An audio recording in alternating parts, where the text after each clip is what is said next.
de répit là cet été. Donc prions pour l'année qui va venir, commençons à rentrer dedans, dans notre cœur et notre tête.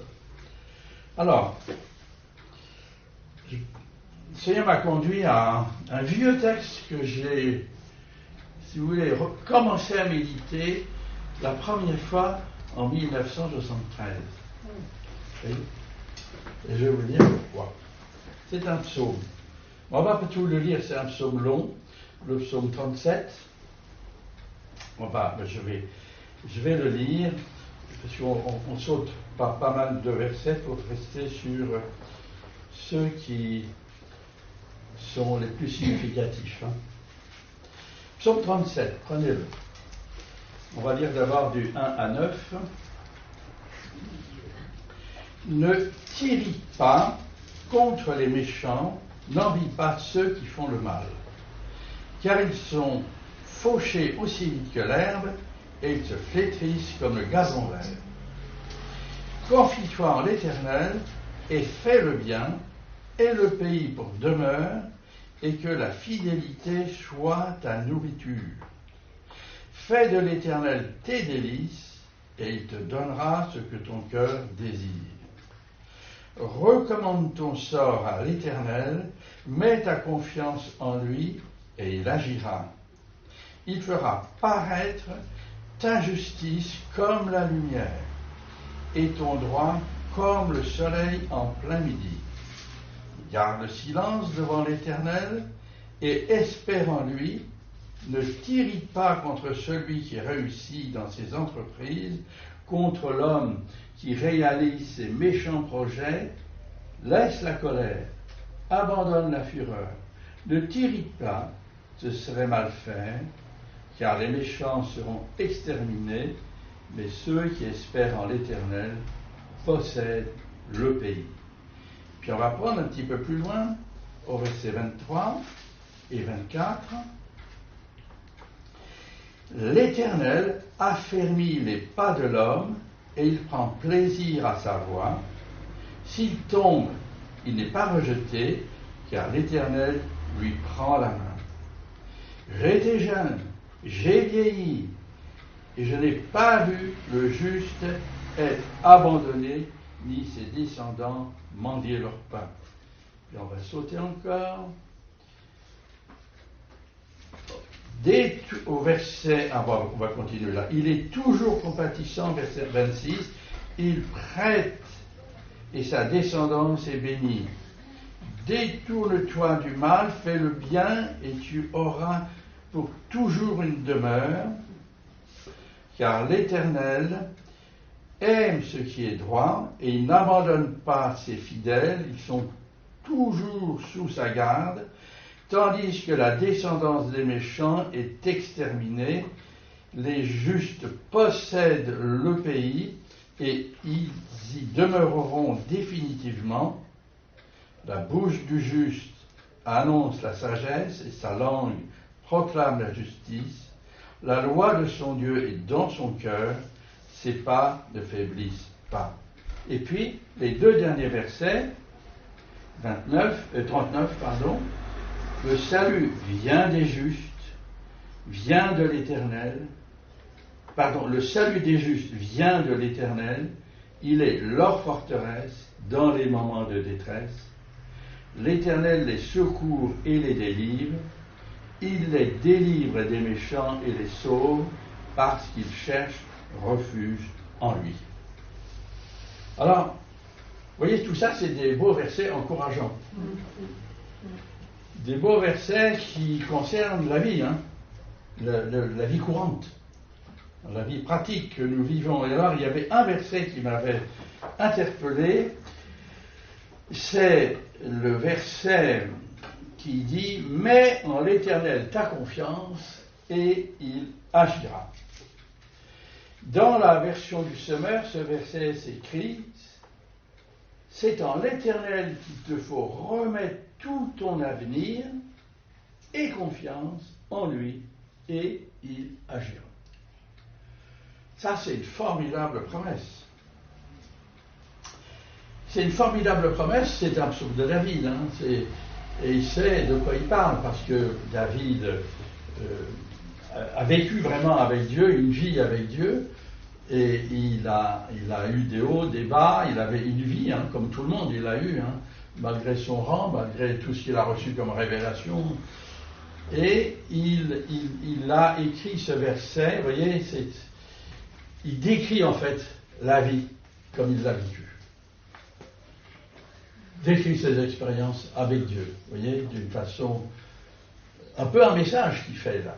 C'est un peu un message qu'il fait là, David. La Bible, vous savez, nous rapporte en fait l'histoire de beaucoup d'hommes et de beaucoup de femmes. C'est un livre d'histoire. Hein. Et ce qui est intéressant, c'est que la Bible va nous parler que d'un aspect de la vie, c'est-à-dire s'ils ont placé leur confiance en Dieu ou pas, et puis les conséquences que ça a eu. En fait, si vous voyez la Bible comme ça, vous allez découvrir plein de choses intéressantes. Et oui, quand l'apôtre Paul nous dit en 2 Corinthiens 1,9, il nous donne là un principe à suivre, un principe de vie à suivre. Il nous dit dans ce verset de ne pas placer notre confiance en nous, mais en Dieu qui ressuscite les morts. Il a tout dit là. Nous, on est mortels. Notre vue est courte. Hein. On sait à peine demain comment ça va venir. Alors que Dieu ressuscite les morts, lui, il est éternel. Ce qui veut dire qu'il nous faut nous tourner vraiment résolument vers l'éternel, vers notre Dieu. Et pas croire qu'on va réussir notre coup, parce que déjà, on a eu pas mal d'échecs avant. Hein? Regardez vers l'éternel parce que Dieu est fidèle. On l'a cru, on l'a lu, Dieu il est fidèle. Il est fidèle dans ses promesses parce que la fidélité est une des caractéristiques de la personne de Dieu.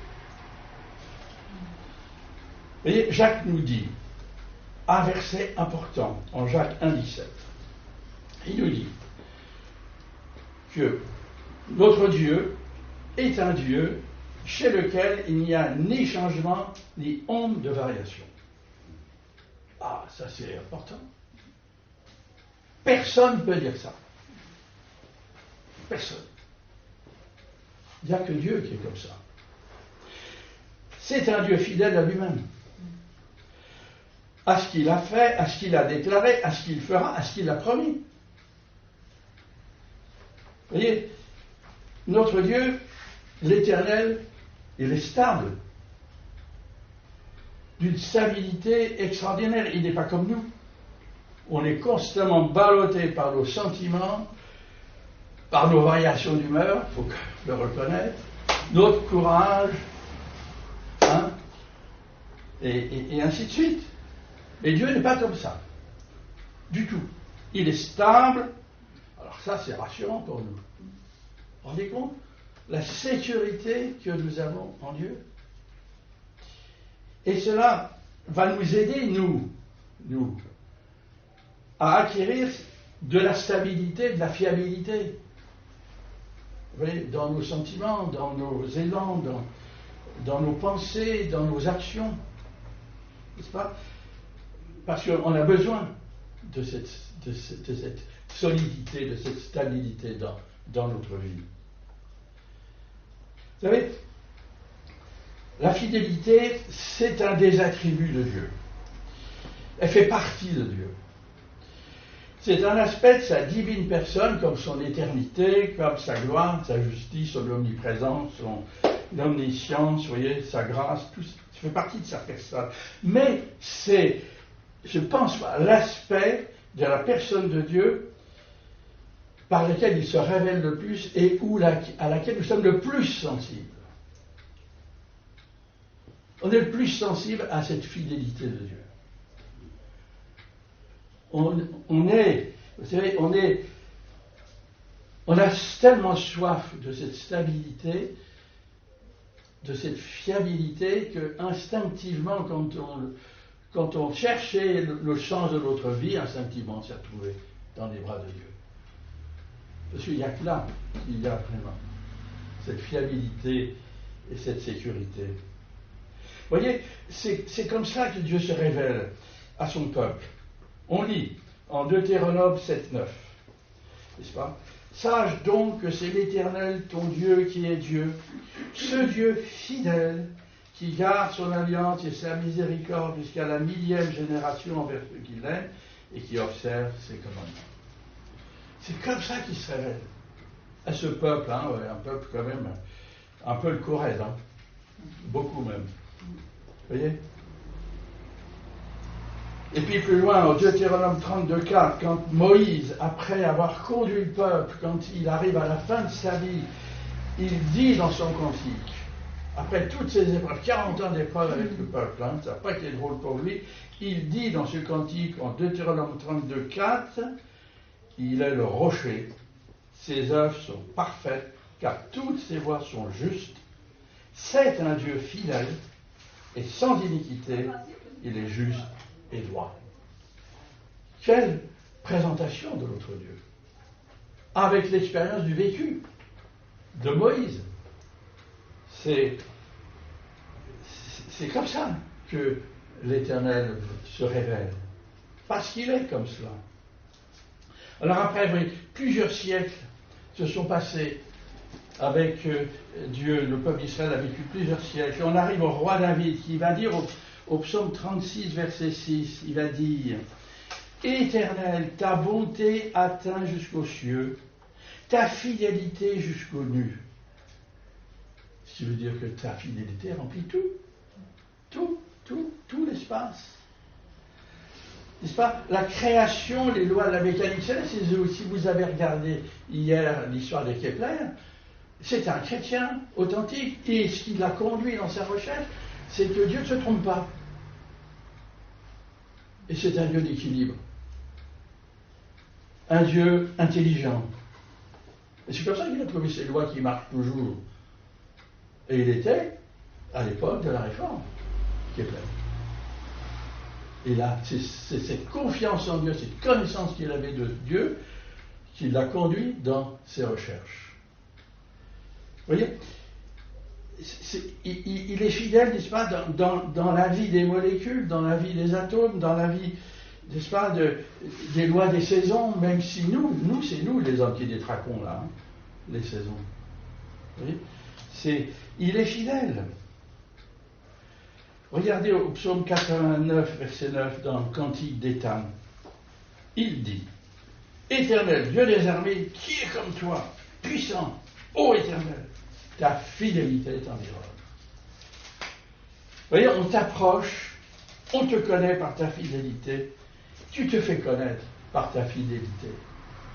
N'est-ce pas? La fidélité, n'est-ce pas, de Dieu a une grande influence, finalement, sur notre vie, si nous nous y confions en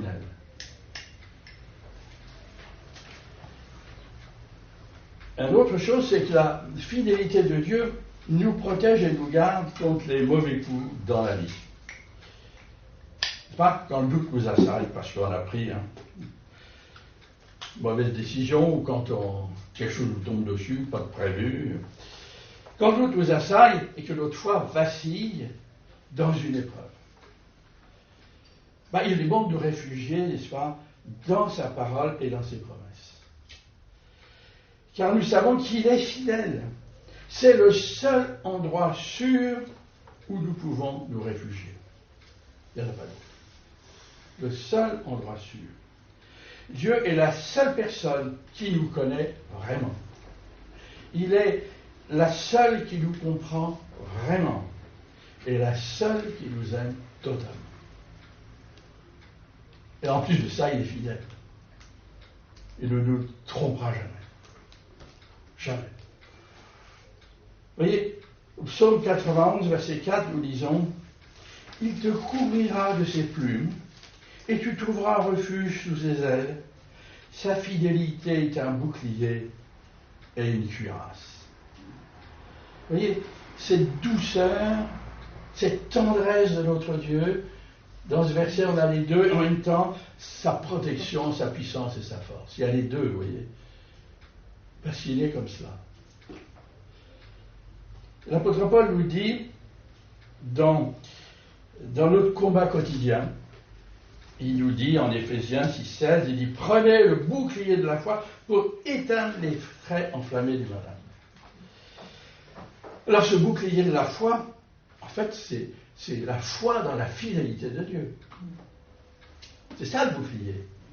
La foi dans la fidélité de Dieu. Quoi qu'il m'arrive, donc je me cache là en Dieu, et les traits enflammés du malin, c'est sur l'autre foi qu'ils vont se briser. Vous voyez, c'est important. Un autre élément de la fidélité de Dieu qui est rassurant pour nous, c'est que notre Dieu, il est constant. Il est invariable, n'est-ce pas? Il est égal à lui-même tout le temps. Tout le temps, tout le temps, tout le temps. Psaume 100, verset 5. L'Éternel est bon, sa bonté dure toujours, et sa fidélité de génération en génération. Vous voyez, il y a eu un temps qui se perd maintenant, c'est dommage. On savait passer d'une génération à l'autre en famille cette fidélité de Dieu. Et les enfants se convertissaient. On savait faire ça. On ne sait plus trop le faire maintenant. On ne sait plus trop.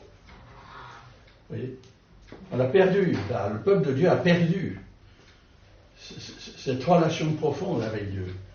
C'est comme ça que des mouvements ont traversé le temps. Ils sont toujours là. N'est-ce pas? Notre Seigneur, c'est pareil.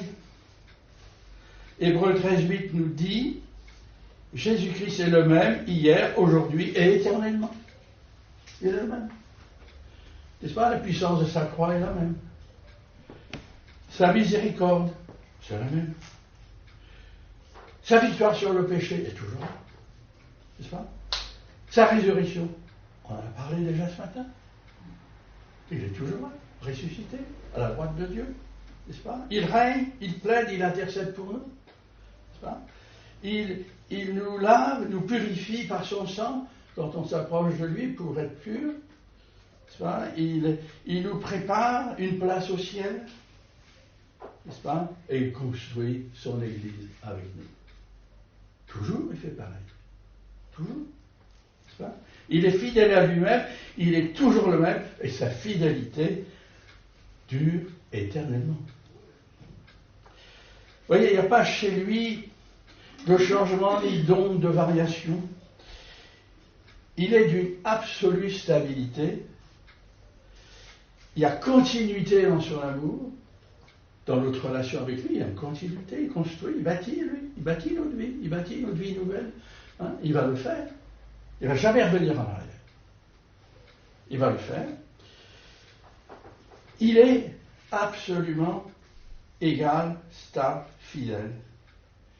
Et le Seigneur nous dit lui-même, pour nous rassurer, en Marc 13, 31, il dit « Le ciel et la terre passeront, mais mes paroles ne passeront pas. »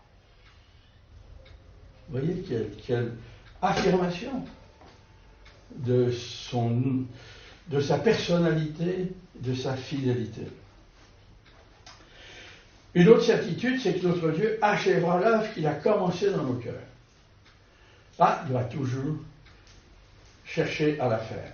1 Corinthiens, chapitre 1, versets 8 et 9, « Il vous affermira aussi jusqu'à la fin, pour que vous soyez irréprochables au jour de notre Seigneur Jésus-Christ. » Dieu est fidèle, lui qui nous a appelés à la communion de son Fils Jésus-Christ. Voilà le but de Dieu. Il veut qu'on soit irréprochable pour le jour du jugement. C'est ça son but. À nous d'entrer dans ce but. Vous voyez, c'est quand même une extraordinaire assurance de savoir que Dieu travaille dans nos cœurs et poursuit par son esprit, par l'Esprit Saint, n'est-ce pas, son œuvre régénératrice. Parce que le but de Dieu, nous le savons, c'est de nous rendre semblables. Le but de Dieu le Père, c'est de nous rendre semblables à son Fils Jésus-Christ pour qu'on règne avec lui pour l'éternité. C'est comme ça qu'il est glorifié. C'est comme ça. C'est comme ça. Alors ça, c'est une œuvre qui va poursuivre inlassablement.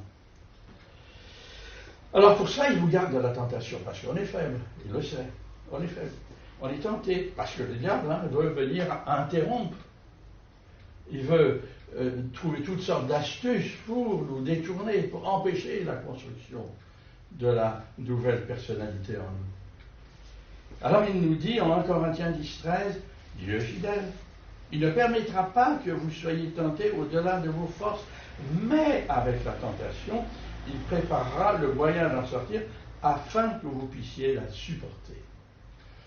Alors ça veut dire que Dieu ne va pas nous épargner certaines tentations.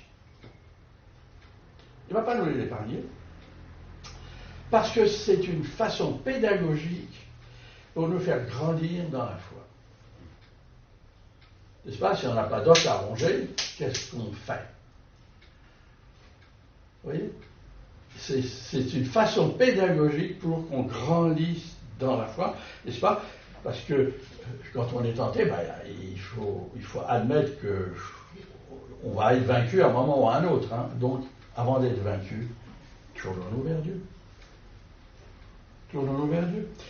Reposons-nous entièrement sur notre Dieu, en tout et pour tout, comme des enfants. Parce qu'il nous voit comme des enfants. Il nous dit que pour devenir des adultes faits, on a du chemin. On est des enfants. Alors, et c'est comme ça que notre Dieu va pouvoir accomplir son œuvre en nous. Cette œuvre qu'il a commencée et qu'il nous affermira et qu'il nous élèvera petit à petit dans cette dimension divine de ressembler à notre Seigneur Jésus-Christ.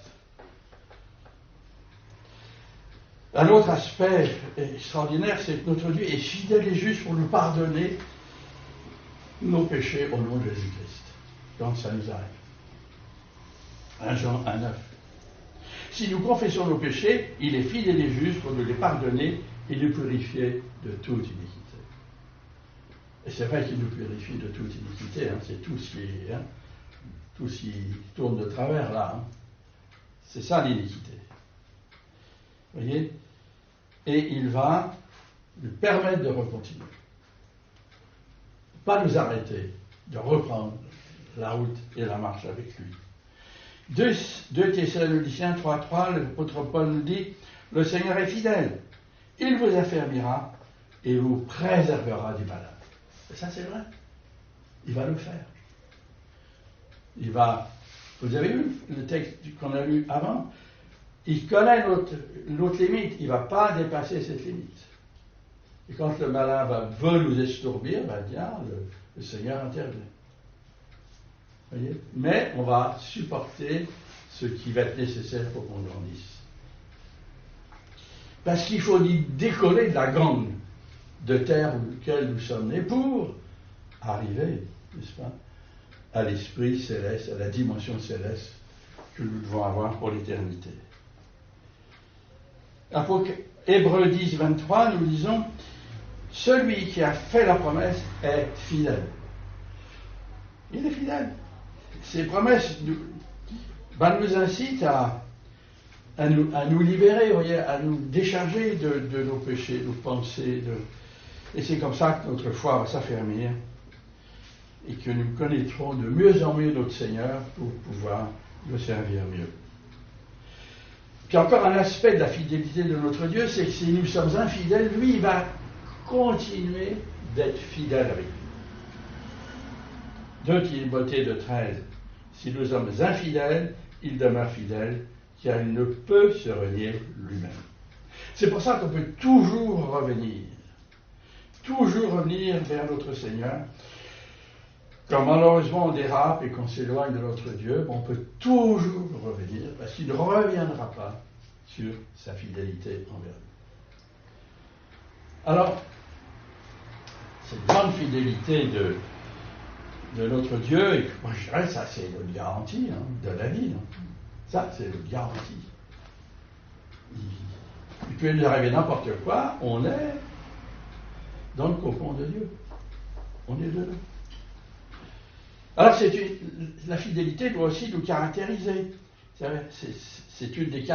Doit être une caractéristique des enfants de Dieu. Déjà, dans le mariage, c'est la première des qualités qu'on demande au conjoint. qu'il soit fidèle, sinon il était par terre. Et un fidèle dans l'Église, n'est-ce pas, ou une fidèle, puisque vous êtes en majorité des une fidèle dans l'Église, c'est une femme pieuse et sûre, sur la foi et la persévérance de laquelle on peut compter. Et c'est une femme avec laquelle le Seigneur va pouvoir bâtir son Église. Parce qu'il a besoin de bonnes pierres, n'est-ce pas, pour bâtir. Il peut compter sur ses fidèles, et c'est comme ça qu'il va pouvoir bâtir l'Église. Psaume 101, verset 6 nous dit « J'aurai les yeux sur les fidèles du pays pour qu'ils demeurent auprès de moi.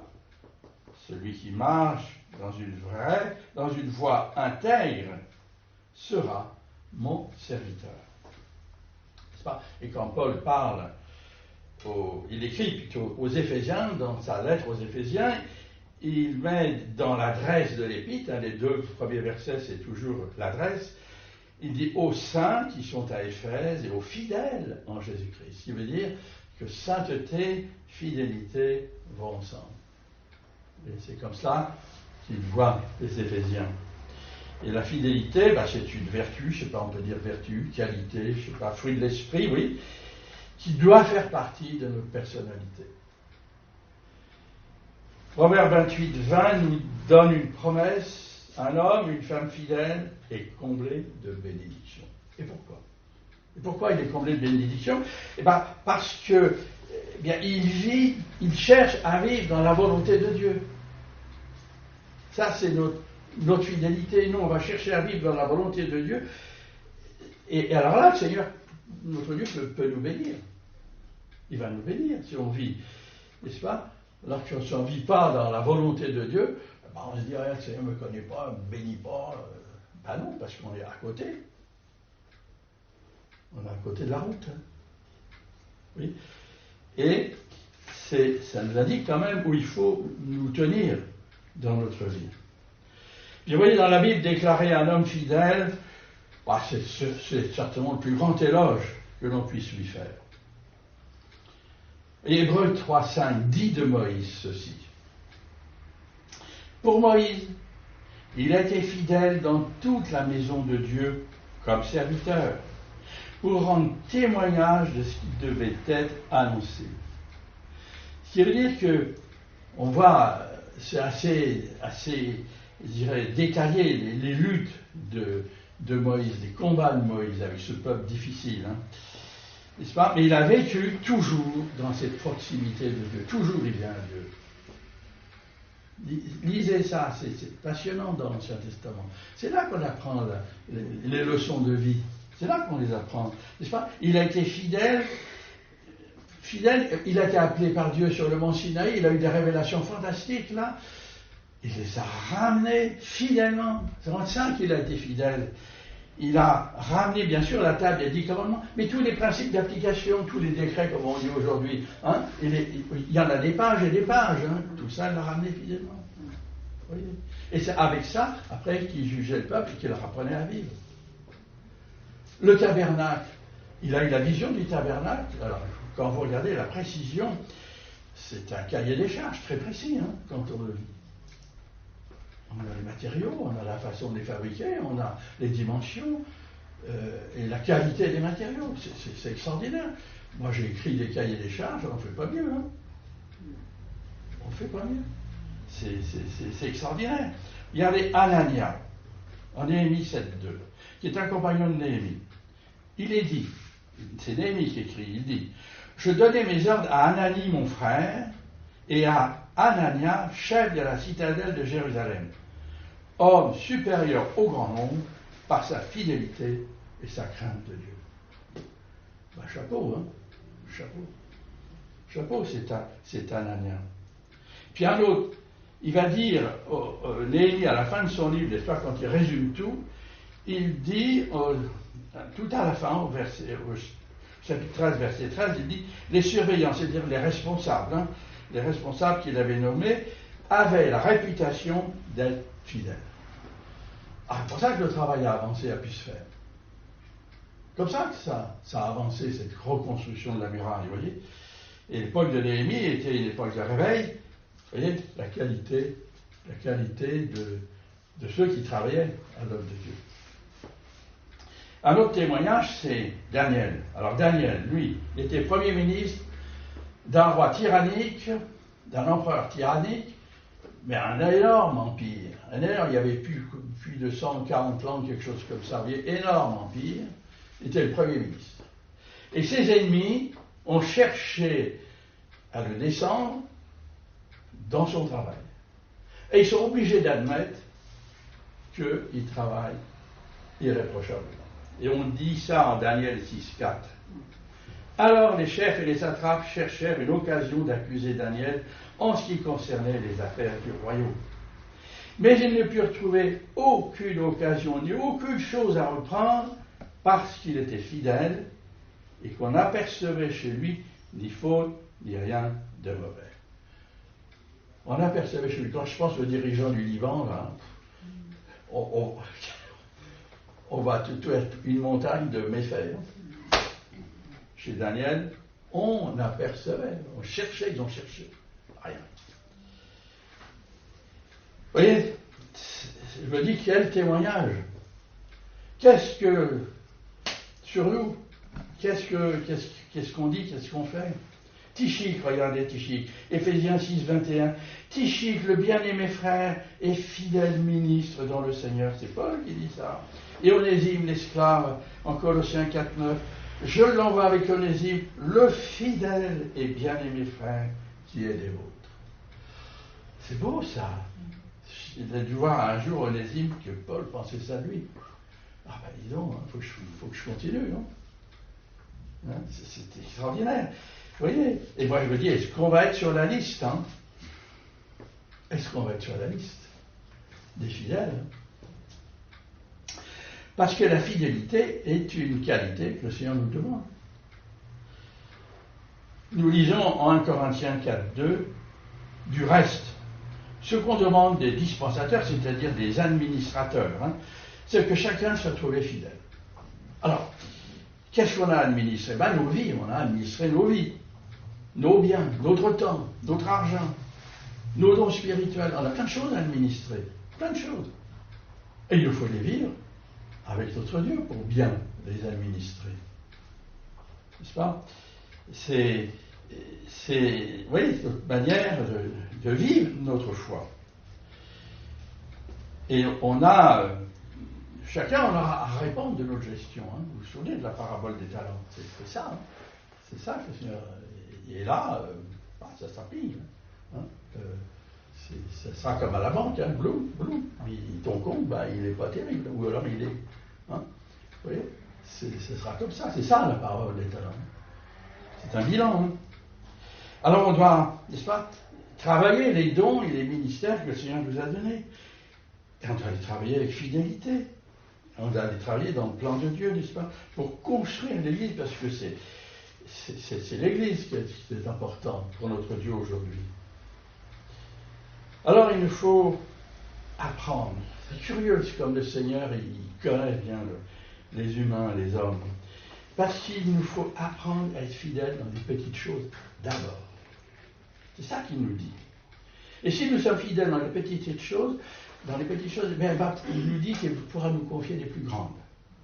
Et ça, c'est très important parce que bien les chrétiens veulent, tout de suite être là-haut. Ils veulent sauter les marches. Et on va même à l'école biblique pour ça. Alors après, on a son galon, et hop, on est là. Vous voyez? Non?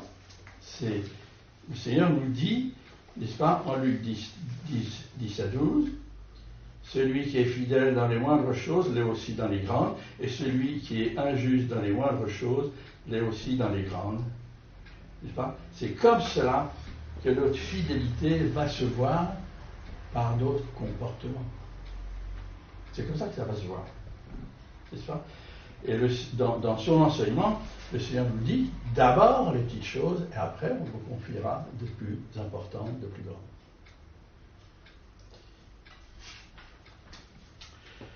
Donc il nous faut être fidèle en tout. Fidèle, si on est marié, fidèle dans le couple, bien sûr, mais fidèle aussi dans le partage des multiples devoirs réciproques. Au travail, il faut être fidèle. Avec les frères et sœurs dans l'Église, il nous faut être fidèle dans tout ce que nous pouvons faire. Sinon, on est hypocrite. Ça ne marche pas. Notre caractéristique doit être d'être fidèle. C'est ce qu'on a choisi quand nous sommes venus au Seigneur. Et il nous faut être fidèle jusqu'au bout, jusqu'à la mort. C'est ce que le Seigneur dit aux frères et sœurs de l'église de Smyrne, qui sont prises avec une persécution violente, où déjà certains de leurs membres ont été mis à mort. Le Seigneur leur dit, sois fidèle jusqu'à la mort, et je te donnerai la couronne de vie. Vous voyez, le Seigneur ne nous promet pas de nous épargner des épreuves, mais il nous demande de les subir avec fidélité. C'est comme ça que, même aujourd'hui, tous les chrétiens dans le monde, tous ceux qui sont persécutés, vivent leur foi. Quand on voit leur témoignage, ça nous prend aux tripes. Parce qu'ils ont cette fidélité qui dépasse le cadre de la vie. Eux, ils voient. Ils voient dans l'invisible, ils voient l'éternité. Vous voyez ? Dieu ouvre leurs yeux comme ça. Vous voyez ? Et quand on voit que l'apôtre Paul dit à la fin de sa vie, j'ai mené le bon combat, j'ai gardé la foi et la fidélité, c'est quand même Paul qui dit ça, il a mené le bon combat jusqu'au bout, ça n'a pas été facile pour lui, n'est-ce pas ? Et nous c'est pareil, je ne sais pas quelle va être notre fin, ni notre suite de vie, mais quoi qu'il arrive, il nous faut être fidèles en tout, et le Seigneur va nous aider. N'est-ce pas ? Et qu'est-ce qu'on a à faire ? Nous, annoncer la parole de Dieu, n'est-ce pas ? Annoncer la bonne nouvelle, c'est ça, il faut être fidèle, annoncer la bonne nouvelle du Seigneur, n'est-ce pas ? Il ne faut pas nous relâcher, il faut construire fidèlement l'Église, n'est-ce pas ? Là, on est libre, on peut le faire, il nous faut l'aimer de tout notre cœur, de toutes nos forces, de tout notre amour, de toute notre âme. C'est ça la base de notre vie. Et nous devons être fidèles aussi à la lecture de la parole de Dieu. Là, il nous faut être fidèles. Fidélité à lire, à nous réjouir de la parole de Dieu. N'est-ce pas ? Cette fidélité, elle va devenir un fruit de l'esprit. Et on va avoir envie, désirer lire la parole de Dieu. Et si on ne le fait pas, ça va nous manquer dans la journée. Il va manquer quelque chose, comme si on a sauté un pas. Ça va faire ça. Et on ne va pas être bien. N'est-ce pas ? Parce que la source de notre fidélité va être là avec la parole de Dieu. C'est là pour nous. Va être la source de notre fidélité. Elle va être manifester notre amour pour le Seigneur, pour lui dire, Seigneur, parle aujourd'hui, j'ai prévu de lire ça. Mais parle, Seigneur, que j'ai un cœur pour écouter, pour comprendre. J'ai envie que tu me dises quelque chose. Et c'est comme ça qu'on va chercher à servir sa gloire. Et c'est la recherche de cette attitude qui va nous conduire à l'obéissance et à découvrir sa volonté. C'est comme ça que ça va se faire. Et n'oublions pas qu'obéir au commandement de la parole de Dieu et à la volonté de notre Dieu, c'est aimer notre Dieu. C'est lui montrer qu'on l'aime. N'est-ce pas ? Et le résultat de cette fidélité, n'est-ce pas, à la parole de Dieu, ça va être la paix dans notre cœur. Il faut être en paix. Mais aussi, ça va être rempli du parfum de Christ. Les autres vont se rendre compte, tiens, cette personne, je ne sais pas ce qu'elle a, mais elle est différente. Le parfum de Christ, n'est-ce pas ? C'est avoir un cœur qui déborde d'eau vive. Où ceux qui sont autour de nous peuvent boire, peuvent venir s'abreuver, et ainsi rencontrer leur Sauveur. N'est-ce pas ? Être fidèle à notre Seigneur et à son Église doit être une priorité pour nous. N'est-ce pas ? Comme on l'a vu jeudi dernier, on a aussi touché cette question-là.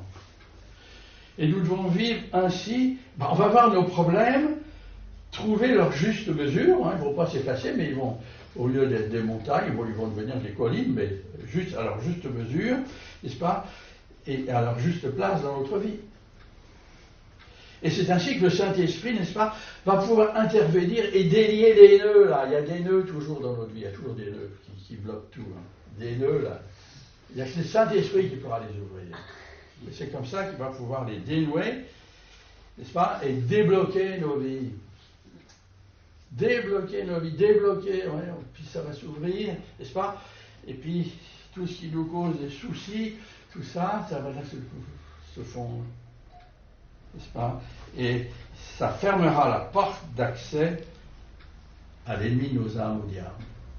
Il vient toujours titiller là, toujours cherche qui va dévorer, Il est là. Hein?